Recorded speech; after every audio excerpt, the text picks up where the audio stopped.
'యుగానికొకడు' part 2 అయితే వస్తుంది భయ్యా. దీంట్లో హీరోగా 'కార్తీ' అయితే కాదు. దీంట్లో హీరోగా ధనుష్ అన్న అయితే వస్తున్నాడు. ధనుష్ అన్న అనమాట ఈ మూవీ ప్రొడ్యూసింగ్ అయితే చేస్తున్నాడు. ఈ మూవీ స్టోరీ లైన్ మొత్తం కంప్లీట్ అయిపోయింది.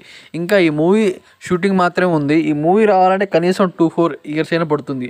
దాని తర్వాత ఈ మూవీ అనమాట సెల్వరాఘవన్ డైరెక్షన్లో అయితే వస్తుంది. అంటే ధనుష్ వాళ్ళ అన్నయ్యే మరియు ధనుష్ వీళ్ళ కాంబినేషన్లో ఈ మూవీ అయితే ఇంకా 3 ఇయర్స్లో అయితే ఉంటుంది. ఎందుకంటే ధనుష్ అన్న అనమాట ఇప్పుడు తెలుగు తమిళ్లో భారీ సినిమాలతో అయితే ఉన్నారు.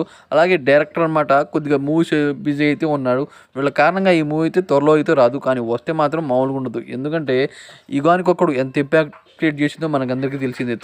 దాని తర్వాత మన పవర్ స్టార్ పవన్ కళ్యాణ్ గారు ఓజీ మరియు హరిహర వీరు వాళ్ళు అనమాట విజయవాడలో షూటింగ్ అయితే చేస్తున్నారనమాట షెడ్యూల్ పెట్టి.